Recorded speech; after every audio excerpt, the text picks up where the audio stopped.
பல இடங்களில் காமராஜரோடு சேர்த்தே மோடியை பார்க்க என்னாலே முடிந்தது. ஒரு பெண் வீட்டிற்குள்ளேயே முடங்கிவிடக்கூடாது. சமையல் அறைக்கும் பள்ளி அறைக்கும் மட்டும்தான் பெண் என்கிற நிலை இல்லை. 1995 ஆட்சியை இழந்த காங்கிரஸ் கட்சி இன்று வரை குஜராத்தில் அந்த ஆட்சி நாற்காலியில் அமரவே முடியவில்லை. பரிந்துரை செய்கிறேன், அன்பு கூர்ந்து இந்த புத்தகத்தை படிக்கட்டும். இந்த புத்தகத்தை மாண்புமிகு ஸ்டாலின் அவர்களும் அவசியம் படிக்க வேண்டும் என்று நான் ஆசைப்படுகிறேன். மோடி என்கிற மனிதனை புகழ்பவர்கள் ஒரு பக்கம் என்றால், காரணமில்லாமலேயே மோடி என்கிற மனிதனை வெறுப்பவர்கள் இன்னொரு பக்கமாக இருக்கிறார். அந்த கோட்சே கும்பலுக்கு பக்கத்தில் தமிழறிஞன் போய் நிற்கலாமா என்று ஒரு கூட்டம் கேட்கிறதே, அந்த கூட்டத்திற்கு இந்த இடத்தில் இந்த புத்தகத்தின் வாயிலாக நான் பதில் சொல்கிறேன். தமிழ் இந்துவினுடைய சார்பாக இன்று வெளியிடப்படுகின்ற மோடி அவர்களை பற்றிய நூல் வெளியீட்டு விழாவில் பங்கேற்று சில செய்திகளை பகிர்ந்து கொள்வதற்கு எனக்கு வாய்ப்பினை அளித்திருக்கின்ற விஜயா மேடம் அவர்களுக்கும், என் இனிய நண்பர் அசோகன் அவர்களுக்கும், எனக்கு பின்னால் உரையாற்ற இருக்கின்ற KS ராதாகிருஷ்ணன் அவர்களுக்கும், எனக்கு முன்னால் உரையாற்றிய பெரியவர் சேஷாத்ரி அவர்களுக்கும், இந்த நூலை மிகச்சிறந்த முறையில் தமிழிலே கொண்டு வந்து சேர்த்திருக்கின்ற சாரி அவர்களுக்கும், நான் இங்கு பேச வேண்டும் என்பதற்காக தொடர்ந்து என்னோடு தொடர்பிலே இருந்த ஷபீர் அவர்களுக்கும், கூடியிருக்கின்ற மாணவியருக்கும் மற்ற பெருமக்களுக்கும் என்னுடைய முதல் வணக்கத்தை தெரிவித்துக் கொள்கிறேன். தேர்வுக்கு தயாராகின்ற ஒரு மாணவனைப் போல இந்த புத்தகத்தை 2 நாட்களாக கருத்தூன்றி பக்கம் பக்கமாக நான் வாசித்தேன். உண்மையில் சொல்கிறேன், இந்த புத்தகத்தை மாணவிகர்களாக இருக்கின்ற நீங்கள் அத்துணை பேரும் வாசிக்க வேண்டும் என்று நான் பரிந்துரை செய்கிறேன். வெறுமனே அரசியல் பிரச்சாரத்தை மையமாக வைத்து உருவாக்கப்பட்ட புத்தகம் இல்லை அது, அல்லது ஒரு தனிநபரை துதித்து போற்ற வேண்டும் என்பதற்காக புகழுரையாகவே வெளிப்பட்டிருக்கின்ற புத்தகமும் இல்லை அது. மோடி என்கின்ற மனிதர் யார்? அவர் எங்கிருந்து புறப்பட்டார்? இன்று எந்த உயரத்தில் நிற்கிறார்? இது எப்படி அவரால் சாத்தியமானது என்பதை ஒவ்வொரு இளைய தலைமுறையை சார்ந்தவர்களும் கற்றுணர வேண்டும் என்று நான் கருதுகிறேன். இந்த புத்தகத்தை வாசிக்கிற பொழுது ஏனோ தெரியவில்லை, பெருந்தலைவர் காமராஜருடைய பக்தனாக இருக்கின்ற நான் பல இடங்களில் காமராஜரோடு சேர்த்தே மோடியை பார்க்க என்னாலே முடிந்தது. காரணம், பெருந்தலைவர் காமராஜர் இன்றைக்கு விருது நகர் என்று சொல்லப்படுகிற அன்றைய விருது பட்டியலே பிறந்தவர். வெறும் 16,000 பேர் மட்டுமே வாழக்கூடிய ஒரு இடத்தில் ஒரு தேங்காய் கடை வியாபாரிக்கு மகனாக பிறந்தவர்தான் காமராஜர். மோடி ஒரு தேநீர் கடை வைத்திருப்பவருக்கு மகனாக பிறந்திருக்கிறார். எந்த பின்புலமும் இல்லை.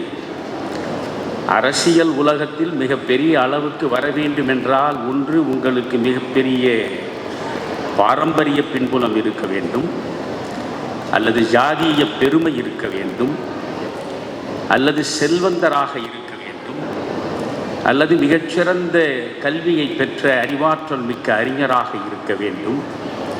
இப்படி பல பின்புலங்களை வைத்து கொண்டுதான் அரசியல் உலகத்தில் வேகமாக ஒருவராலே உயரத்திற்கு வர முடியும். நான் சொல்லுகிற இந்த எந்த பின்புலமும் இல்லாமல் இந்த தமிழகத்தில் இந்தியாவில் 2 பிரதமர்களை உருவாக்கக்கூடிய அளவுக்கு ஆற்றல் மிக்க தலைவராக உயர்ந்து நின்றவர் காமராஜர். அதே போன்றுதான் எந்த பின்புலமும் இல்லாமல் எளிய குடும்பத்தில், பிற்படுத்தப்பட்ட சமூகத்தில் ஒரு மிகச்சாதாரண இடத்தில் பிறந்து இன்றைக்கு ஏறக்குறைய 13 ஆண்டுகள் குஜராத் மாநிலத்தின் முதலமைச்சராகவும் 10 ஆண்டுகள் இந்த தேசத்தின் பிரதமராகவும் இனி வரப்போகின்ற 5 ஆண்டுகள் இந்த தேசத்தை ஆள இருப்பவராகவும் உள்ள மோடி அவர்களோடு காமராஜரை சேர்த்து பார்க்கிற பொழுது உண்மையில் எனக்கு வியப்பாக இருக்கிறது. காமராஜரை போல எளிய குடும்பத்தில் பிறந்தவர் அவர். காமராஜரை போல கல்லூரி வாசலில் கால் எடுத்து வைக்காதவர் அவர். காமராஜரை போல் பிற்படுத்தப்பட்ட சமுதாயத்தில் பிறந்தவர் அவர். எல்லாவற்றிலும் காமராஜராக இருப்பது மட்டுமல்ல, இந்த புத்தகத்தை படித்த பொழுது எனக்கு நேர்ந்த வியப்பு ஒன்றுதான். காமராஜர் 1940 தொடங்கி அவர் முதல்வராக பொறுப்பேற்கிற 1954ஆம் ஆண்டு வரை 14 ஆண்டு காலம் தமிழ்நாடு காங்கிரசின் கட்சி தலைவராக இருந்திருக்கிறார். ஆக கட்சி பணியில் இணையற்றவராக அவர் இருந்திருக்கிறார். ஆனால் ஆட்சி நிர்வாகத்தில் அவர் அதுவரை இருந்ததில்லை. 14 ஆண்டுகள் கட்சி பணியாற்றிய ஒருவர் திடீரென்று 1954இல் முதலமைச்சராக வந்து உட்கார்ந்தார். கட்சி பணி அவருக்கு சிறப்பாக புரியும், தெரியும். ஆனால் ஆட்சி நிர்வாகம் பற்றி அவருக்கு அரிச்சுவடி கூட தெரியுமா என்ற கேள்வி அன்றைக்கு இருந்தது. இதே இந்து பத்திரிகை அன்று காமராஜர் முதலமைச்சராக பொறுப்பேற்ற பொழுது ராஜாஜி இருந்த இடத்தில் காமராஜர் வந்து உட்கார்ந்து ஒரு சிறப்பான ஆட்சியை தருவாரா என்ற ஐயத்தை தலையங்கத்திலேயே தீட்டியது. அதே போன்றுதான் மோடி 1987ஆம் ஆண்டு அவர் RSS அமைப்பிலே இருந்து அன்று ஜனசங்கமாக இருந்து பிறகு பாரதிய ஜனதா கட்சியாக மாறிய அந்த கட்சி பணிக்கு அனுப்பப்படுகிறார். 1971இல் RSSகாரராக வந்த மோடி 1987 வரையில் ஏறக்குறைய 16 ஆண்டு காலம் RSS தொண்டராக பணியாற்றி இருக்கிறார். ஒரு மிகச்சிறந்த தொண்டன் தான் ஒரு மிக உயர்ந்த தலைவராக வர முடியும் என்பதற்கு தெற்கில் காமராஜரும் வடக்கில் மோடியும் 2 சிறந்த உதாரணம். எனவே அவர் 87இல் வருகிறார். 1987இல் குஜராத் மாநிலத்தினுடைய அமைப்பு பொதுச் செயலாளராக அவர் பொறுப்பேற்கிறார். மாநிலத்தின் பாரதிய ஜனதா கட்சியின் அமைப்பு பொதுச் செயலாளர். அந்த கட்சியிலேயே பொதுச் செயலாளர்கள் சில பேர் இருக்கலாம். ஆனால் அமைப்பு பொதுச் செயலாளர் என்பவர் தான் தலைமைக்கு ஏறக்குறைய நிகரான பொறுப்பு உள்ளவர். எனவே இவர் குஜராத் மாநிலத்தினுடைய பாரதிய ஜனதா கட்சியின் தலைமை பொதுச் செயலாளராக அமைப்பு பொதுச் செயலாளராக பொறுப்பேற்கிறார். 1987 தொடங்கி 1995 வரை இடைப்பட்ட 8 ஆண்டுகளில் அவர் எப்படி களப்பணி ஆற்றியிருக்கிறார் என்பதை இந்த புத்தகம் அவ்வளவு விரிவாக பேசுகிறது. ஒரு மனிதன் அரசியல் களத்திற்கு வருகிற பொழுதே தான் தலைவனாகிவிட வேண்டும் என்கிற தாகத்தோடும் தவிப்போடும் வரலாகாது. தொண்டு செய்ய வேண்டும் என்கிற உள்ளத்தோடு உண்மையான உணர்வோடு வர வேண்டும். அப்படி ஒரு தொண்டராகத்தான் மோடி அவர்கள் RSS தொண்டராக ஏறக்குறைய 16 ஆண்டு காலம் பணியாற்றிவிட்டு பாரதிய ஜனதா கட்சியில் மாநில அளவில் ஒரு அமைப்பு பொதுச் செயலாளராக பொறுப்பேற்று 1987இலிருந்து 1995 வரை நீங்கள் களப்பணி ஆற்றுகிறார். 8 ஆண்டு காலம் அவர் ஆற்றிய களப்பணியின் விளைவாகத்தான் 1995இல் ஆட்சியை இழந்த காங்கிரஸ் கட்சி இன்று வரை குஜராத்தில் அந்த ஆட்சி நாற்காலியில் அமரவே முடியவில்லை. அதைத்தான் அண்ணாமலை அவர்களும் சொல்லிவிட்டு சென்றார். ஏறக்குறைய ஒரு மாநிலத்தில் 29 ஆண்டுகள் ஒரே கட்சி தொடர்ந்து ஆள்வது என்பது அசாத்தியமானது. 5 ஆண்டுகள் ஆண்டு அடுத்த தேர்தலை சந்திக்கிற பொழுதே ஆன்டி இன்கம்பன்சி என்று சொல்ல தொடங்கி விடுவார்கள். அந்த ஆட்சி செய்த தவறுகளுக்கான விலையை இந்த தேர்தலில் அது தரும் என்றுதான் ஆரூடம் கணிப்பார். ஆனால் ஏறக்குறைய நீங்கள் பார்த்தால் 1995 இன்றைக்கு 2024 29 ஆண்டுகளாக அந்த குஜராத்தில் அசைக்க முடியாத அதிகார நாற்காலியில் பிஜேபியின் ஆட்சி நடக்கிறது என்றால் அதற்கு அடித்தளத்தை அமைத்து கொடுத்தவர் மோடி அவர்கள்தான். மோடி அவர்கள் 1995க்கு பிறகு நீங்கள் பார்த்தால் 2001 அவர் முதலமைச்சராக 2001 முதலமைச்சராக வருகிற வரை கட்சி பணிதான் ஆற்றியிருக்கிறார். ஆட்சி நிர்வாகம் குறித்து அவருக்கு மிக பெரிதாக தெரிய, எப்படி காமராஜர் 14 ஆண்டு காலம் கட்சி பணி ஆற்றிவிட்டு ஆட்சி நிர்வாகத்தை அறியாமலே வந்து உட்கார்ந்து 9 ஆண்டு காலம் பொற்கால ஆட்சியை தந்தாரோ, அப்படி 2001 அக்டோபர் மாதம் 7ஆம் நாள் குஜராத்தின் முதல்வர் பொறுப்பை அவர் ஏற்கிறார். அங்கே இருக்கக்கூடிய அதிகார வர்க்கம் இவருக்கு என்ன தெரியும் என்று தான் நினைக்கிறது. சான்றாக சொல்கிறேன்,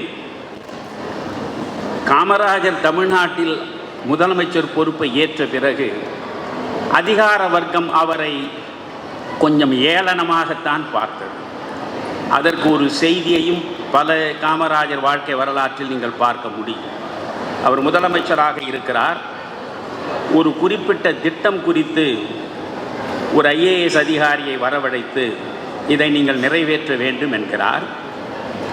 உடனே அந்த IAS அதிகாரி ஆட்சி நிர்வாகம் குறித்து ஏதும் அறியாமலேயே முதலமைச்சர் நாற்காலியில் வந்துவிட்ட மனிதர் இவர் என்பதை மனதிலே வைத்துக்கொண்டு அதற்கு GO ஒத்து வராது என்கிறார். GO ஒத்து வராது என்று சொல்லுகிற பொழுது காமராஜர் கேட்கிறார், GO என்றால் என்ன என்று. அந்த அதிகாரி நினைக்கிறார், GO என்றால் என்ன என்று கூட தெரியாத ஒரு மனிதன் இந்த நாற்காலியில் வந்து அமர்ந்திருப்பது எவ்வளவு பரிதாபகரமானது என்று மனதுக்குள்ளே நினைத்தபடி, GO என்றால் கவர்மெண்ட் ஆர்டர், அரசின் உத்தரவு என்று சொல்கிறார். அப்படியா? நீங்கள் இப்பொழுது ஏதாவது ஒரு திட்டத்தை நிறைவேற்ற வேண்டுமென்றால் நீங்கள் குறிப்பை எழுதி என் கையில் எதற்காக கொண்டு வந்து தருகிறீர்கள்? இல்லை, நீங்கள் கையெழுத்து போட்டால்தான் அது ஆணையாகும். அப்படியா? நான் கையெழுத்து போட்டால் தானே ஆணையாகும். அதற்கு பெயர் தானே அரசு ஆணை. அந்த அரசு ஆணை தானே நீங்கள் ஆங்கிலத்தில் சொல்லுகிற GO என்கிற கவர்மெண்ட் ஆர்டர். நான் சொன்னதை போய் செய்யுங்கள் என்றார். அன்றுதான் காமராஜர் யார் என்று அதிகார வர்க்கம் புரிந்து கொண்டது. அதே போன்றுதான் நீங்கள் மோடி அவர்களை பார்க்கிற பொழுது எந்த விதமான ஆட்சி நிர்வாகம் குறித்த அனுபவமும் இல்லாமல் கட்சி பணியை மட்டுமே ஆற்றிவிட்டு இங்கே வந்து அமர்ந்திருக்கிறார். இவரால் குஜராத்தில் என்ன வளர்ச்சியை கொண்டு வர முடியும் என்று நினைத்த நிலையில்தான் 13 ஆண்டுகள் அவர் ஆற்றிய பணிகள் ஏராளமானவை. அவற்றையெல்லாம் இந்த புத்தகத்திற்குள்ளே நீங்கள் சென்றால்தான் மிக தெளிவாக அறிந்து கொள்ள முடியும். என்னை பொறுத்தவரையில் நான் மிகவும் விரும்பி மனம் தோய்ந்து அவருடைய சாதனைகளில் ஒன்றாக பார்ப்பது சமரஸ் கிராம் என்ற ஒன்று. சமரஸ் கிராம் என்கிற திட்டம், நான் காந்தியத்தை படித்தவன். மாநில கல்லூரியில் 1967 நான் காலெடுத்து வைத்த பொழுதே சத்திய சோதனையை கையில் எடுத்தவன். எனவே காந்தியம் குறித்து ஒரு 40-45 ஆண்டுகளாக தொடர்ந்து இடையறாமல் வாசித்து கொண்டிருப்பவன். காந்தியம் குறித்த தேடலில் என் வாழ்வை நான் முழுமையாக ஈடுபடுத்தி இருப்பவன். ஆனால் பரவலாக சொல்லுவார்கள், RSS என்பது காந்திய சித்தாந்தத்திற்கு எதிரானது, பாரதிய ஜனதா கட்சி என்பது காந்திய தத்துவத்திற்கு முரணானது. காந்தியம் பேசுகிற தமிழருவி மணிகன் இந்த பாரதிய ஜனதா கட்சியின் பக்கத்திலே போய் நிற்பதும் மோடியினுடைய ஆட்சி மீண்டும் வர வேண்டும் என்று சொல்வதும் முரண்பட்ட ஒன்று இல்லையா என்று விமர்சிப்பவர்கள் விமர்சிப்பார். ஆனால் உங்களுக்கு நான் சொல்கிறேன், எப்படி காமராஜர் கட்சி பணியை ஆற்றிவிட்டு ஆட்சி பணியில் வந்து தன்னுடைய திறமையை நிரூபித்தாரோ அப்படி நிரூபித்தவர் மோடி. எப்படி காமராஜர் அடித்தளத்திலே இருந்து எழுந்து உயரத்திற்கு வந்து நின்றாரோ அதே போன்று அடிநிலையிலே இருந்து படிப்படியாக வளர்ந்து உயரத்திற்கு வந்தவர் மோடி. எப்படி காமராஜர் பின்புலமே இல்லாமல், ஜாதிய பின்புலம் இல்லாமல், வேறெந்த பின்புலமும் இல்லாமல் சாதனையை செய்து முடித்தாரோ அதே போன்று சாதனைகளை நிகழ்த்தியவர் மோடி. இன்னொன்று, கல்வி குறித்து நீங்கள் பார்த்தால் காமராஜ் என்று சொன்னாலே கல்வி ஒன்றுதான் நம் நினைவுக்கு வரும். அதனாலே தான் காமராஜுடைய பிறந்த நாளை கல்வி திருநாளாக நாம் கொண்டாடுகிறோம். இன்றைக்கு நீங்கள் மோடியை பார்த்தால் அவர் குஜராத்தில் முதலமைச்சராக இருந்த பொழுது குறிப்பாக பெண் கல்விக்கு எந்த அளவுக்கு அவர் தன்னுடைய நேரத்தை, சிந்தனையை செலவழித்திருக்கிறார் என்பதை இந்த புத்தகம் அவ்வளவு அற்புதமாக சொல்கிறது. சமீபத்தில் கூட தயாநிதி மாறன் பேசிய ஒரு பேச்சை நான் பார்த்தேன். தயாநிதி மாறன் சொல்கிறார், மோடி பெண்களுக்கு எதிரானவர் என்று. ஆனால் இந்த புத்தகத்தை நான் தயாநிதி மாறனுக்கு பரிந்துரை செய்கிறேன். அன்பு கூர்ந்து இந்த புத்தகத்தை படிக்கட்டும். இந்த புத்தகத்தை மாண்புமிகு ஸ்டாலின் அவர்களும் அவசியம் படிக்க வேண்டும் என்று நான் ஆசைப்படுகிறேன். காரணம், இது வெறும் அரசியல் பிரச்சார புத்தகம் இல்லை. ஒரு ஆட்சியாளன் தன்னுடைய ஆட்சி காலத்தில் எப்படி ஆட்சியை நடத்த வேண்டும் என்பதை மோடியை பார்த்து இவர்கள் அத்துணை பேருமே கற்றாக வேண்டும் என்பதை இந்த புத்தகம் மிக தெளிவாக சொல்கிறது. மிக மிக தெளிவாக சொல்கிறது. நீங்கள் பெண்களை பார்க்கும் பொழுது, மோடி ஆட்சிக்கு வருகிற பொழுது இந்தியாவிலேயே ஆண் பெண் விகிதாச்சாரத்தை எடுத்தால் ஆண் மக்களை விட பெண் மக்களுடைய எண்ணிக்கை குறைவாக இருந்திருக்கிறது. கல்வியில் பெண் மக்கள் மிகவும் தாழ்ந்த நிலையிலே இருந்திருக்கிறார்கள். இதை மோடி பார்க்கிறார். அந்த இடத்தில் ஒரு இங்கே இருப்பது போல, தமிழ்நாட்டின் தென்பகுதிகளில் இருப்பது போல கருவில் பெண் இருக்கிறாள் என்று தெரிந்தாலே கருவை அழித்து விடுகிற சூழல் இன்று இருப்பதைப் போல அன்றும் குஜராத்தின் சில பகுதிகளில் இருந்ததை மோடி பார்க்கிறார். உடனே அவர் என்ன செய்கிறார், ஒரு பெண் குழந்தை ஒரு கிராமத்தில் பிறந்தால் அந்த கிராமமே கூடி குதூகலத்தோடு கொண்டாடி மகிழ வேண்டும், அதை ஒரு திருவிழாவாக மாற்ற வேண்டும் என்று மோடி திட்டமிடுகிறார். எந்த கிராமத்தில் ஒரு பெண் குழந்தை பிறந்தாலும் அது ஒரு தாய்க்கும் ஒரு தந்தைக்கும் பிறந்த குழந்தை அல்ல, அந்த கிராமமே ஈண்டெடுத்த ஒரு திருமகள் என்று போற்ற வேண்டும் என்கிற புரிதலை, பெண்ணின் பெருமையை அவர் கொண்டு வந்து சேர்க்கிறார். இங்கே எப்படி ஜெயலலிதா அவர்கள் ஏழைக்கும் பாழைக்கும் அனாதைக்கும் அகதிக்கும் பார்த்து பார்த்து சில நல்லனவற்றை செய்தாரோ, பெண் மக்கள் அத்துணை பேரும் சிறந்த கல்வியை பெற வேண்டும் என்பதற்காக 3 மைல் தூரம் 5 மைல் தூரம் இருக்கக்கூடிய பள்ளிக்கு எப்படி கிராமங்களிலே இருந்து செல்லுவார்கள் என்று சிந்தித்து அவர்களுக்கெல்லாம் இலவசம் என்று சொல்வது கூட சரியல்ல என்று நினைத்து விலையில்லா மிதிவண்டி என்ற ஒன்றை கொடுத்தார். அந்த மிதிவண்டியின் மூலம் வேகமாக சென்று பிள்ளைகள் பள்ளியை சேரக்கூடிய சூழலை உருவாக்கினார். லேப்டாப் என்பது ஒரு ஏழை குடும்பத்தினுடைய மிகப்பெரிய சாத்தியமற்ற கனவு. ஒரு கிராமத்தில் கூரை குடிசையின் கீழே பிறந்திருக்கக்கூடிய ஒரு பெண் குழந்தை, அந்த குழந்தை கல்வியை கற்கக்கூடிய சூழலில் பள்ளிக்கு செல்வதே பெரிது என்கிற நிலையில் அதற்கு ஒரு லேப்டாப் வாங்கக்கூடிய வாய்ப்பை பெற்றோரால் தர முடியாது. இதையெல்லாம் யோசித்த ஜெயலலிதா எல்லோருக்கும் லேப்டாப்பை கொடுப்பதன் மூலம் ஒரு கல்வியை புரட்சியை உருவாக்கினார். அதே போன்றுதான் மோடி அங்கே இருக்கக்கூடிய சின்னஞ்சிறு பெண் பிள்ளைகள் பள்ளிகளுக்கு செல்ல வேண்டும் என்பதற்காகவே இலவசமாக மிதிவண்டிகளை கொடுத்திருக்கிறார். அந்த இலவச மிதிவண்டிகளை பெற்றதற்கு பிறகு பெண் பிள்ளைகள் படிக்கக்கூடிய எண்ணிக்கை கூடியிருக்கிறது. கருவிலேயே சிதைக்கக்கூடிய அந்த காரியத்திலே இருந்து பெண் மக்கள் விடுபடுவதற்காக ஒரு குழந்தை பெண்ணாக பிறந்தாலும் அதை ஒரு கிராம திருவிழாவாக மாற்றக்கூடிய மனோநிலை அவர் உருவாக்கி இருக்கிறார். அது மட்டுமல்ல, அதிகாரத்திற்கு பெண் மக்கள் வர வேண்டும் என்று அவர் ஆசைப்பட்டிருக்கிறார். கார்கில் போரில் ஒரு மனிதன் வீரமரணம் எய்துகிறார். சுக்பீர் யாதவ் என்று நினைக்கிறேன் அந்த புத்தகத்தில். அந்த யாதவ் இறந்து விடுகிறார். அவருடைய மனைவி சுதா, இந்த சுதா யாதவை தேடி பிடிக்கிறார் மோடி. ஒரு பெண் வீட்டிற்குள்ளேயே முடங்கிவிடக் கூடாது. சமையலறைக்கும் பள்ளி அறைக்கும் மட்டும்தான் பெண் என்கிற நிலை இல்லை. எனவே பெண் வீட்டை விட்டு வெளியே வர வேண்டும். சமூகம் சார்ந்த, பொருளியல் சார்ந்த, அரசியல் சார்ந்த மாற்றங்களை நோக்கி பெண்ணினம் நடைபோட வேண்டும் என்று நினைக்கக்கூடிய மோடி அந்த பெண்ணோடு தொடர்பு கொண்டு நீங்கள் தான் வேட்பாளராக பொது தேர்தல் நிற்க வேண்டும் என்று சொல்கிறார். அந்த பெண் மறுக்கிறார். அந்த சுதா யாதவ் என்பவர் மறுக்கிறார். மறுத்த பெண்ணை வற்புறுத்தி நிற்க வைத்து அந்த பெண்ணை வெற்றி பெறச் செய்து அதிகாரத்தை நோக்கி கொண்டு வந்து சேர்த்த புரட்சியாளனாகத்தான் மோடி இருக்கிறார். இப்படி அங்கிருந்து இங்கு வரை நீங்கள் பெண் மக்களுக்காக அவர் ஆற்றி இருக்கக்கூடிய செய்திகளை எல்லாம் ஒரு பக்கம் பார்க்கிற பொழுது வியப்பாக இருக்கிறது நமக்கு. அதே போன்றுதான் எனக்கு கவர்ந்தது. மோடி என்கிற மனிதனை புகழ்பவர்கள் ஒரு பக்கம் என்றால், காரணமில்லாமலேயே மோடி என்கிற மனிதனை வெறுப்பவர்கள் இன்னொரு பக்கமாக இருக்கிறார். அதிலும் குறிப்பாக இந்த தமிழ்நாட்டை எடுத்துக்கொண்டால் மோடிக்கு எதிராக வெறுப்பு பிரச்சாரத்தில் ஈடுபடுவதையே தங்கள் வேலையாக வைத்துக் கொண்டிருக்கக்கூடிய ஒரு கூட்டம் இருக்கிறதே, அது குறித்து உண்மையில் நான் கவலைப்படுகிறேன். விருப்பு வெறுப்பு இல்லாமல் தான் நீங்கள் பிரச்சனைகளை அணுக வேண்டும். அதனாலே தான் நீங்கள் இந்த புத்தகத்துடைய பெருமை, அது இந்த ஸ்லாண்டிங்காக எழுதுவது, பயாஸ்டாக எழுதுவது என்று சொல்லுவார்கள். சார்பு தன்மையோடு தான் பேனா பிடித்து இன்றைக்கு யாரும் எழுதுகிறார்கள், பேசுகிறார்கள்.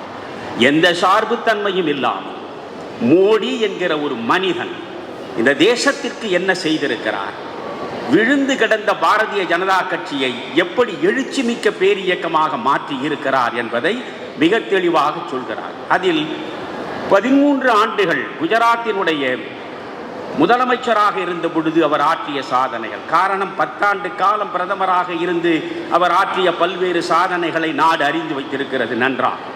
ஆனால் இவற்றை நீங்கள் பார்க்க வேண்டும். இந்த 3-4 செய்திகளை மட்டும் உங்களிடம் நிச்சயம் சேர்க்க வேண்டும் என்று நான் கருதுகிறேன். இதில் தான் எனக்கு மோடியினுடைய பெருமையும் மோடியினுடைய சிறப்பும் தெளிவாக தெரிகிறது. இது முக்கியமானது. சமரஸ் கிராம், இது சாதாரண ஒன்று அல்ல. இதுதான் காந்தியம். காந்தியத்துக்கும் RSSக்கும் என்ன தொடர்பு? காந்தியை சுட்டுக் கொன்ற கோட்சே RSSஐ சார்ந்தவன். அந்த கோட்சே கும்பலுக்கு பக்கத்தில் தமிழறிஞன் போய் நிற்கலாமா என்று ஒரு கூட்டம் கேட்கிறதே, அந்த கூட்டத்திற்கு இந்த இடத்தில் இந்த புத்தகத்தின் வாயிலாக நான் பதில் சொல்கிறேன். சமரஸ் கிராம் என்றால் என்ன? கருத்தொற்றுமை உள்ள கிராமம். மகாத்மா காந்தி திரும்ப திரும்ப சொன்னார், இந்தியாவின் ஆன்மா கிராமங்களில் வாழ்கிறது என்றார். மகாத்மா காந்தியினுடைய சிந்தனையும் தத்துவமே ஒன்றுதான், டீசென்ட்ரலைசேஷன் ஆஃப் பவர். அதிகார பரவல் தான் இருக்க வேண்டுமே தவிர அதிகார குவியல் இருக்கலாகாது. ஒவ்வொரு கிராமமும் ஒரு கிராம குடியரசாக இருக்க வேண்டும். அந்த கிராமத்தினுடைய மக்கள் அந்த கிராமத்தினுடைய முன்னேற்றத்திற்கான அடிப்படை தேவைகளை அவர்கள் முதலில் திட்டமிட வேண்டும். திட்டமிட்டு அவர்களாகவே தங்களுடைய தேவைகளை நிறைவேற்றிக் கொள்ள வேண்டும். கன்னியாகுமரியின் ஓரத்திலே இருக்கக்கூடிய ஒரு கிராமத்தில் எது வேண்டும் என்பதை டெல்லியிலே இருப்பவர்கள் தீர்மானிக்கலாகாது. அந்த கிராமத்தின் தேவையை அந்த கிராம மக்கள் தான் தீர்மானிக்க வேண்டும். அதற்கு காந்தி சொன்னது, ஊராட்சி தேர்தல்களில் அரசியலே கூடாது என்றார். லோக்கல் பாடி எலெக்ஷன், ஊராட்சி தேர்தல்களில் அரசியல் கூடாது. ஏன்? ஒரு கிராமத்திற்குள்ளே கிராம ஊராட்சி தலைவர் தேர்தல் நடக்கிற பொழுதே அங்கே ஜாதி வந்து நிற்கும், அங்கே மதம் வந்து நிற்கும், அங்கே பணம் வந்து நிற்கும். இப்படி பல்வேறு சக்திகள் அந்த ஒரு கிராமத்தையே சின்னாபின்னமாக்கி சிதைத்து விடும். கிராமத்தின் ஒற்றுமை முதலில் பலிபீடத்திலே கொண்டு போய் நிறுத்தப்படும். அதனால் கிராமம் ஒற்றுமையாக இருக்க வேண்டும்.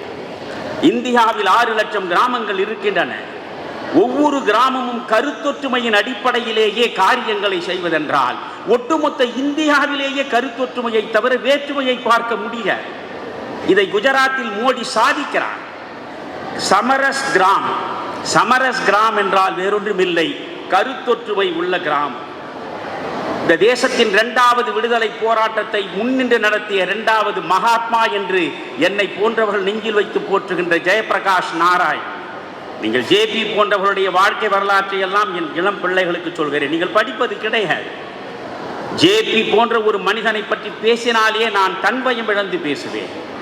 இவர்களை பற்றியெல்லாம் நான் ஏராளமாக பேசியிருக்கிறேன். இந்த தேசத்திற்கு தங்களை முற்றாக அர்ப்பணித்துக் கொண்ட மகத்தான மனிதர்களின் வாழ்க்கை வரலாற்றை இன்றைய இளைய தலைமுறை அறிந்து கொள்ள வேண்டும் என்கிற தாகத்திலும் தவிப்பிலும் நான் 12 மாபெரும் தலைவருடைய வாழ்க்கை வரலாறு முழுவதையும் பேசியிருக்கிறேன். அது யூடியூபில் இருக்கிறது. நீங்கள் பார்த்தால் காந்தியை பற்றி, நேதாஜியை பற்றி, ஜெயபிரகாஷ் நாராயணனை பற்றி, காமராஜரை பற்றி, ஜீவாவை பற்றி எல்லாம் பேசி இருக்கிறேன். அதில் உள்ளே நீங்கள் சென்று பார்த்தால் அதிகபட்சம் 1 லட்சம் பேர் பார்த்திருப்பார். ஆனால் காவாலா காவாலா என்ற ஒரு பாட்டு வருகிறது.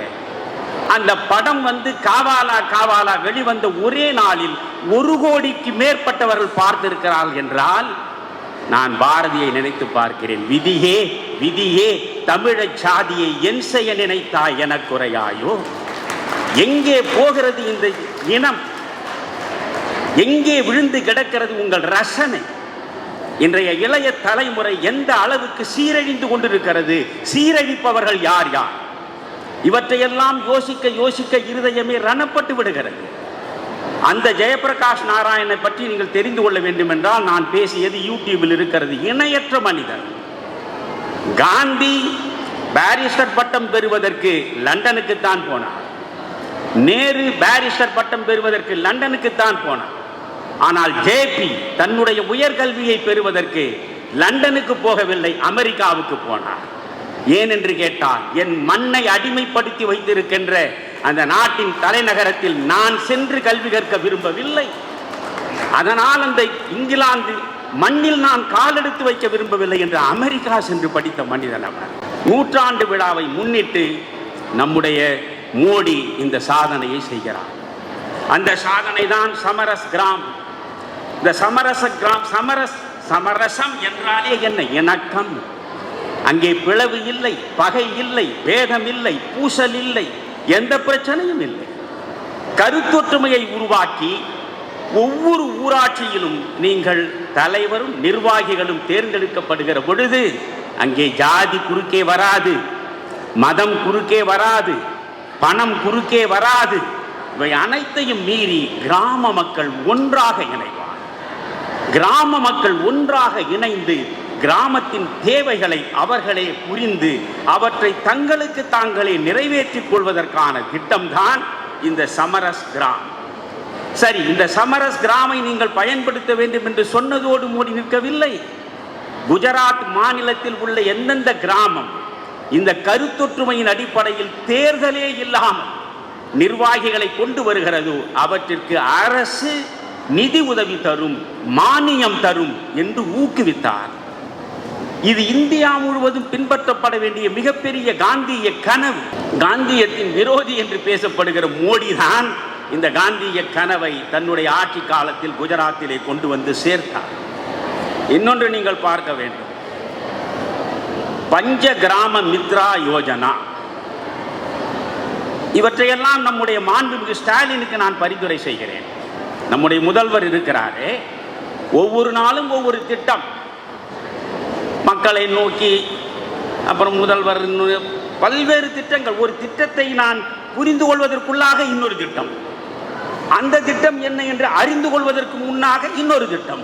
அப்படி என்றால் இவர் அறிவிக்கிற எந்த திட்டம் எவனுக்கு போய் சேர்ந்தது, எவன் எந்த நன்மையை அடைந்தான், அதனால் என்ன பயன் கிடைத்தது என்று எவனுக்குமே தெரியாது. ஒவ்வொரு திட்டமாக நீங்கள் அறிவிக்கிறீர்கள். இது போன்ற திட்டங்களை நீங்கள் அந்த புத்தகத்தை படித்து விட்டு அறிவியுங்களே. மக்கள் நலனில் நாட்டம் இருந்தா இது மோடியின் மூளையிலே உதித்த ஒரு அற்புதமான திட்டம். பாருங்கள், பஞ்ச கிராம மித்ரா யோஜனா என்றால் ஒரு கிராமம், அந்த கிராமத்தில் 5 பேர் உறுப்பினர்களாக தேர்ந்தெடுக்கப்படுகிறார்கள். பஞ்ச கிராம மித்ரா, நண்பர்கள், பகையே கிடையாது. மோடி எப்பொழுது பேசினாலும் அந்த 5 கோடி குஜராத்தியர்களுக்கான அரசு என்று தான் சொல்வாரே தவிர இந்துக்களுக்கான அரசு என்று ஒரு நாளும் சொன்னதில்லை. மோடி தன்னுடைய வாழ்நாளில் ஒரு வார்த்தையை கூட ஒரு இஸ்லாமியருக்கு எதிராகவோ ஒரு கிறிஸ்துவருக்கு எதிராகவோ உதிர்த்ததே கிடையாது.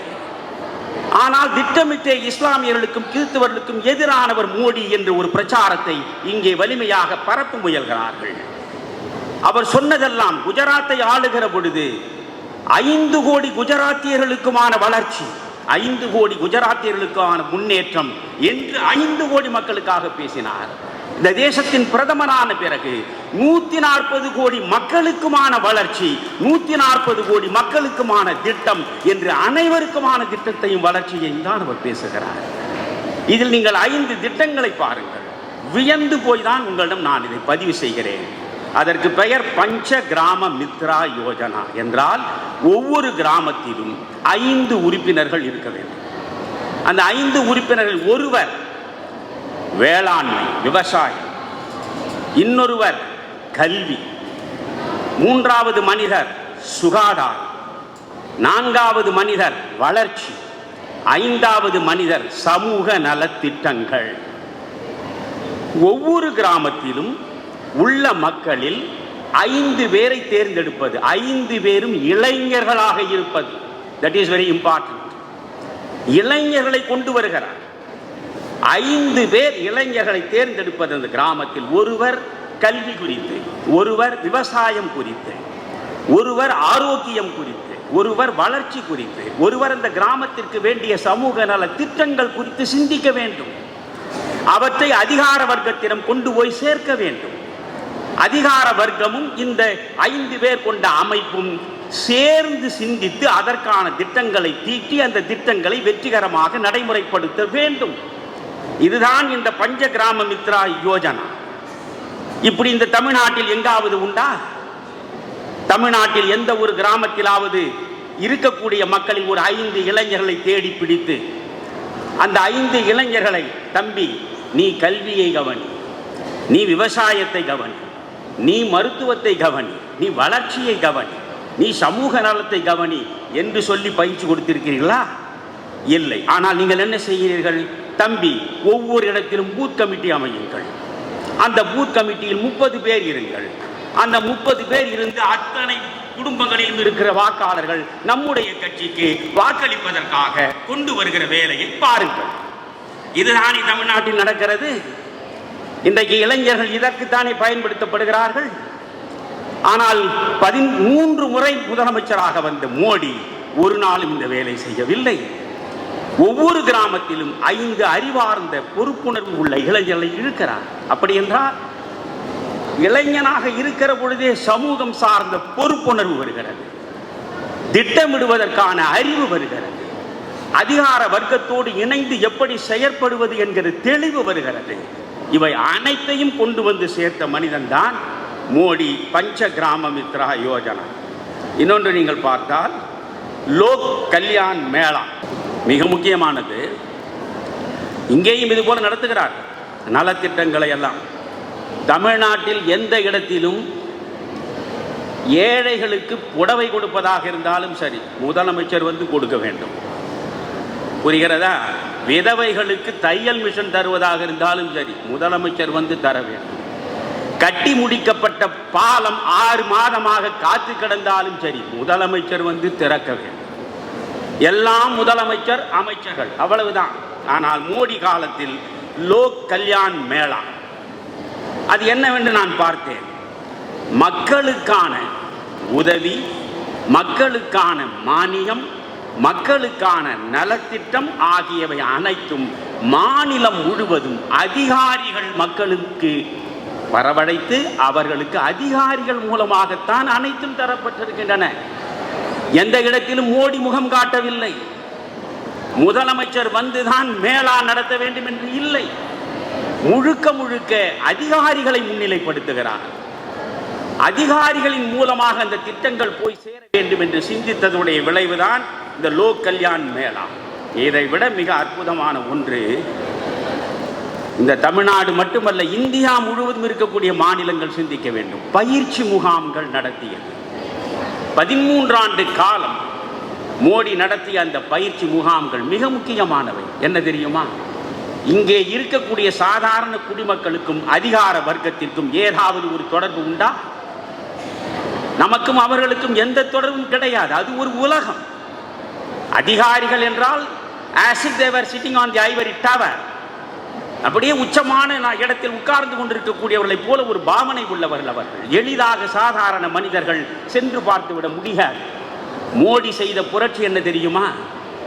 ஒவ்வொரு பகுதியிலும் வளர்ச்சியை நோக்கி செல்வதற்காக முதலில் அதிகாரிகளுக்கு பயிற்சி முகாம் நடத்துகிறார்.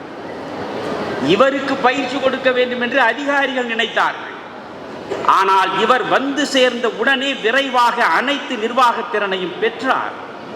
எப்படி இன்றைய இணையதளத்தை பயன்படுத்துவது, பேஸ்புக்கை பயன்படுத்துவது, இன்ஸ்டாகிராம் என்று என்னென்னமோ நீங்கள் சோசியல் மீடியாவில் சொல்கிறீர்களே, அவை அனைத்திலும் முதன்மை மிக்க மனிதனாக தேர்ந்தெடுப்பவர் தான் நம்முடைய மோடி அவர்கள். இதை வைத்துக்கொண்டு அதிகார வர்க்கத்திற்கு அவர் பயிற்சி கொடுக்கிறார். பிறகு அதிகாரிகளோடு பயிற்சியை நிறுத்திவிடாமல் அந்த குஜராத் மாநிலத்தின் பல்வேறு பகுதிகளில் பயிற்சி முகாம் எப்படி நடக்கிறது தெரியுமா? நீங்கள் இங்கே இருந்து கொண்டு பார்த்தால் கனவாகத்தான் இருக்கு. இந்த கனவு நனவாகுமா என்று நான் நினைக்கிறேன். ஒன்றுமில்லை, இந்த இடத்தில் போய் நாம் பயிற்சி முகாம் நடத்த வேண்டும் என்று முடிவெடுத்தால் அதிகாரிகள், சாதாரண கீழ்நிலை அரசு ஊழியர்கள், அதற்கு பிறகு அந்த இடத்தை சார்ந்த பொதுமக்கள், இவர்கள் அத்தனை பேரும் ஒரே பேருந்தில் ஒன்றாக செல்ல வேண்டும். பேருந்து என்றால் கூட சில பேருக்கு தெரியாது, ஏனென்றால் அவ்வளவு தூரம் தமிழ் கீழே கிடக்கிறது. ஒரே பஸ்ஸில் செல்ல வேண்டும். மேல்நிலை அதிகாரியாக இருந்தாலும் சரி, கீழ்நிலை அலுவலராக இருந்தாலும் சரி, நான் ஐஏஎஸ் ஆஃபீஸர், நீ ஒரு சாதாரண பியூன், நீ 4th கிரேட் எம்ப்ளாய், நீயும் நான் ஒன்று இல்லை என்ற கணக்கையே மோடி தவிர்த்தார். அதிகாரியிலிருந்து அரசின் கீழ்நிலை ஊழியன் வரை ஒரு இடத்தில் பயிற்சி முகாம் நடக்க வேண்டும் என்றால் ஒரே பஸ்ஸில் ஏறி செல்ல வேண்டும். சென்று ஒன்றாக உட்கார்ந்து பேச வேண்டும். ஒரு மிகச் சாதாரண கீழ்நிலையில் இருக்கின்ற 4ஆம் நிலையிலே இருக்கின்ற அரசு ஊழியர் உயர்நிலையில் இருக்கின்ற அதிகாரிக்கு அவர் ஆலோசனைகளை வழங்கலாம். இப்படி அந்தந்த இடத்தில் அதிகார வர்க்கம் ஒன்றாக சேர்ந்து நேரடியாக நிலைமைகளை பார்த்து திட்டமிட்டு அந்த திட்டங்களை உடனடியாக நடைமுறைப்படுத்துகிற செயலை அவர் உருவாக்கினார். இன்றைக்கு மின்சாரத்தை எடுத்துக்கொள்ளுங்கள். எந்த அளவுக்கு இங்கே இருக்கக்கூடிய மின்துறை ஊழல் மலிந்த துறையாக மாறி விழுந்து கிடக்கிறது. கோடி கோடியாக கடன் சுமையிலே தள்ளாடுகிறது. மோடி ஆட்சி பொறுப்பு வந்த பொழுது குஜராத்திலும் அதுதான் நிலைமை. விவசாயிகளுக்கு இலவச மின்சாரம் குஜராத்தில் தரப்பட்டது காங்கிரஸ் ஆட்சியில். ஆனால் மோடி வருகிறார். இங்கே நடக்குமா? நினைந்து பாருங்கள். விவசாயிகள் மோடியை போய் பார்க்கிறார்கள். 4 மணி நேரமாவது இடைவிடாமல் எங்களுக்கு தொடர்ந்து மின்சாரம் கிடைத்தால்தான் நாங்கள் வேளாண்மையில் சாதனை செய்ய முடியும், எங்களுக்கு முதலமைச்சராகி நீங்கள் உதவ வேண்டும் என்கிறார்கள். உடனே மோடி சொல்கிறார், அவ்வளவுதானே, 4 மணி நேரம் ஒவ்வொரு நாளும் உங்களுக்கு நீர்ப்பாசன வசதிக்காக தடையின்றி மின்சாரம் வழங்கப்படும். ஆனால் அந்த மின்சாரத்திற்கு விலை நிர்ணயிக்கப்படும். அந்த விலையை நீங்கள் கொடுக்க ஒத்துக்கொண்டால் நான் 4 மணி நேரம் ஒவ்வொரு நாளும் உங்களுக்கு மின்சாரத்தை தடையின்றி தருவேன் என்றார். விவசாயிகள் ஏற்றுக்கொண்டார். அதற்கு குறிப்பு இருக்கிறது. ஸ்டாட்டிஸ்டிக்கலாக அதற்குள்ளே போட்டிருக்கிறார்கள். ஒரு குறிப்பிட்ட அளவு நிலப்பரப்பில் விவசாயி தன்னுடைய விவசாயத்தை செய்கிற பொழுது 4 மணி நேரம் தடையின்றி கிடைக்கக்கூடிய மின்சாரத்தினால் அவன் பெறக்கூடிய பயன் என்ன என்பதையெல்லாம் பார்க்கும். இலவச மின்சாரத்தை நிறுத்துகிறார். அவருக்கு முன்பு மின்சாரம் ஒரே மாதிரி, குடியிருப்போருக்கும் அதே கட்டணம், தொழில்துறைக்கும் அதே கட்டணம், விவசாயிகளுக்கு கட்டணமே கிடையாது என்று இருந்த நிலையை மாற்றி 24 மணி நேரமும் சாதாரண குடிமக்களுக்கு தடையின்றி மின்சாரம். அவர்களுக்கென்று ஒரு மின்சாரத்துக்கு ஒரு யூனிட்டுக்கு ஒரு விலை. தொழில்துறைக்கு தடையின்றி மின்சாரம், உங்களுக்கு ஒரு யூனிட்டுக்கு தனியாக ஒரு விலை. விவசாயிகளுக்கு அன்றாடம் 4 மணி நேரம் தடையின்றி மின்சாரம், உங்களுக்கு ஒரு விலை என்று வைத்ததன் விளைவு மோடியின் ஆட்சியிலேதான் நட்டத்தில் சுருண்டு கிடந்த மின்சாரத்துறை லாபத்தை நோக்கி வீறு கொண்டு எழுந்த வரலாற்றை உருவாக்கியது. இப்படியெல்லாம் பேசலாம். நிறைய நேரம் பிள்ளைகளை வைத்துக் கொண்டு பேசுவது ரொம்ப தவறானது என்று நினைப்பவன் நான். அதனால் இதோடு முடிக்கிறேன். ஒன்றே ஒன்று, நீங்கள் மோடியை புரிந்து கொள்ள வேண்டும் என்றால் ஏதோ உங்கள் ஒரு கட்சி நலனுக்காக என்று தயவு செய்து கருதாது. நான் பாஜக அல்ல. அதுதான் அண்ணாமலை பேசுகிற போது சொன்னார், நான் பாஜக அல்ல. பாஜகவில் உள்ள 100 விழுக்காடு கருத்துக்களோடு உடன்பட்டு போகிறவனும் அல்ல நான். ஆனால் இந்த தேசத்தை நேசிப்பவன், இந்த தேசத்தை நேசிக்கிற நெஞ்சம் உடையவனாக இருக்கிற ஒவ்வொருவனும் மீண்டும் 2024 நாடாளுமன்ற தேர்தலில் 3வது முறை மோடி ஆட்சி கட்டிலில் அமர வேண்டும் என்று சிந்திக்க வேண்டும். மோடி என்கிற தனிநபருடைய பிம்பத்தை பார்த்து நாம் காதலிக்கவில்லை. அந்த மோடி வருவதனால் என்னென்ன திட்டங்கள் வரும்? இங்கே நீங்கள் வறுமையே வெளியே போ என்று சொன்னார் இந்திரா காந்தி, கரீபி ஹட்டாவோ என்று. ஒரு வெற்று கோஷத்தை கொடுத்து வாக்காளர்களை ஏமாற்ற முடியுமா? முடியும்.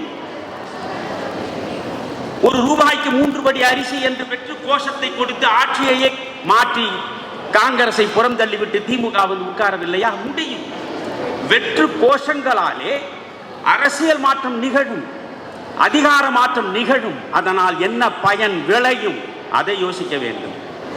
நீங்கள் மோடி முதலமைச்சராக உட்காருகிறார், பொருளாதார துறையில் தாழ்ந்து கிடக்கிறது. மோடி உடனே என்ன செய்ய? 2001 உட்காருகிறார். உடனடியாக அவர்தான் இந்தியாவிலேயே முதலில் முதலீட்டு மாநாடு நடத்தியவர். அத்தனை தொழில் முனைவோரையும் திரட்டி முதலீட்டு மாநாடு நடத்துகிறார். அதற்கு அவர் கொடுத்த ஸ்லோகம் என்ன தெரியுமா? உலகளாவிய குஜராத், புத்தெழுச்சி பெற்ற குஜராத். அவ்வளவுதான் அவர் சொன்னது. இதுவும் ஒரு கோஷம்தான். உலகளாவிய குஜராத். குஜராத்தியர்கள் உலகம் முழுவதும் பரவி கிடக்கிறார்கள். குஜராத்தியரின் ரத்தத்தில் ஊறி கிடப்பதே தொழில்தான். எந்த குஜராத்தியும் சோம்பேறியாக இருக்க மாட்டான். எந்த குஜராத்தியும் சத்திரம் எங்கே என்று தேடிக்கொண்டிருக்க மாட்டான். இலவசமாக சோறு கிடைக்குமா என்று பார்த்து கொண்டிருக்க மாட்டான். ஒரு குஜராத்தி தன் உழைப்பில் தானே சொந்தமாக தொழில் செய்து பெரிய அளவுக்கு வர வேண்டும் என்ற கனவுகளோடு தான் வாழ்க்கையை தொடங்குவான். அதனால்தான் உலகம் முழுவதும் நீங்கள் பார்த்தால் குஜராத்தியர்கள் பெரும் தொழிலதிபர்களாக இருப்பார்கள். அதை மையமாக வைத்து மோடி எழுப்புகிற முதல் கோஷம் உலகளாவிய குஜராத். அப்படி என்றால் உலகம் முழுவதும் இருக்கக்கூடிய குஜராத்தியர்கள் தங்கள் முதலீட்டை கொண்டு வந்து கொட்டுகிறார்கள். அதற்கு அடுத்து சொல்கிறார் புத்தெழுச்சி பெற்ற குஜராத். சோர்ந்து கிடக்கிற மக்களே, புத்தெழுச்சி பெறுங்கள், புத்துணர்வை அடையுங்கள். நீங்கள் புத்தெழுச்சி பெற்றால் இந்த குஜராத் மிகப்பெரிய வளர்ச்சியை பெறும் என்று ஒரு கோஷத்தின் மூலமாகவே முதலில் 2001 தொழில் முனைவோர் முதலீட்டு மாநாட்டை நடத்தி ஒரு மிகப்பெரிய திருப்பு முனையை உருவாக்கிய பிறகுதான் எல்லா மாநிலங்களிலும் தொழில் முனைவோர் மாநாடு நடக்கிறது. இப்படி எந்த ஒன்றை எடுத்துக்கொண்டாலும் பொருளாதாரமா, அரசியலா, நீங்கள் ஆட்சி சாதனைகள், நிர்வாக திறனா என்று தனித்தனியாக பிரித்து பார்த்தாலும் ஒரு மோடி என்கிற மனிதன் எப்படி தன்னை கொஞ்சம் கொஞ்சமாக செதுக்கி தன்னுடைய திறமையின் மூலம் இந்த மண்ணுக்கு மிகப்பெரிய பெருமையை கொண்டு வந்து சேர்க்க வேண்டும் என்று முயன்று ஒரு தவம் செய்யும் ஞானியைப் போல் இந்த இந்தியாவை வளர்ப்பதற்கு முனைந்திருக்கிற அந்த மனிதனின் முழு முகவிலாசத்தையும் காட்டுகின்ற புத்தகம்தான் இது. இந்த புத்தகத்தை அன்பு கூர்ந்து வாசியுங்கள். இந்த புத்தகத்தை தமிழில் கொடுத்ததற்காக இந்து குழுமத்திற்கு என்னுடைய நெஞ்சார்ந்த நன்றியை நான் சமர்ப்பிக்கிறேன். நன்றி.